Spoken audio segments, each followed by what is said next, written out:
So welcome to day 4 of the Pat on the Back challenge. Today I want to talk about breaking the negative loop of internal dialogue that can actually make it difficult for us to actually acknowledge our achievements. And this is a two-parter. We can do part 1 today, part 2 tomorrow. So it's very hard to actually acknowledge our achievements and give ourselves a pat on the back if you've got someone in your life who is undermining you, is good at making negative, destructive comments about you, good put downs.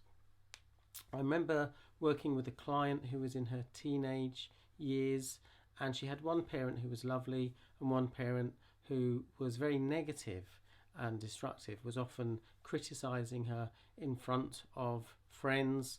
And we did some work around assertive communication, and she decided that when she went home she was going to give this parent an ultimatum that either they needed to change their behaviour or she was going to move out. And that's what happened. She did do that, carry out, and things did improve. So if you do have a negative person in your life, then you need to consider your options. You could either accept and tolerate their behaviour, even though it's affecting your self-esteem, or you can accept that actually they're a very unhappy and dysfunctional person and ignore it. Or you might challenge it. I encourage people to challenge people in an assertive way. There's a great book I've read on assertive communication. I will put the link in my list of recommended books.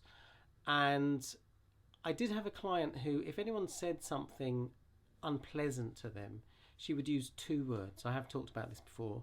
But if this person said, maybe something like, "Oh, you look a bit overweight," she would just say to them, "Be nice."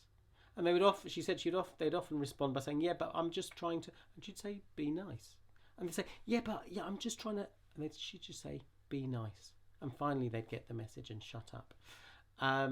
So I want to talk about dealing with feedback. So if someone does give you feedback, then you have to ask the question, does this person have my interest at heart? If they do, it's still possible that their feedback is off beam, not useful to you. So I suggest you consider the following 3 options. Number 1, when a person gives you feedback, it might be that you say, "Oh yeah, actually they've hit the nail on the head." Or number 2, you might say to them, "Oh, I'm not sure about that, but I will think about it honestly."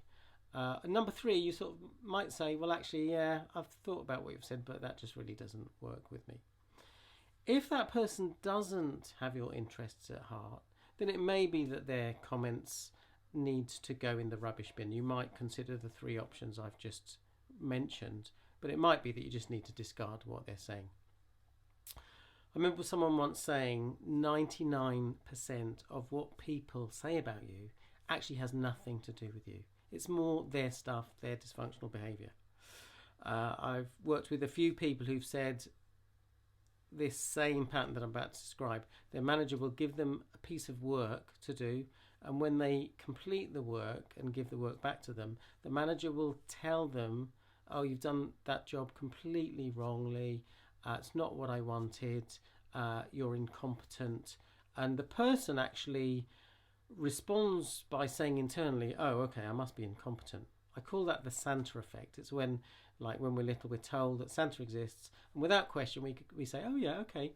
But adults still do this. They're told something and they're not using their critical thinking skills to think, is that correct? Actually, what's the evidence against that?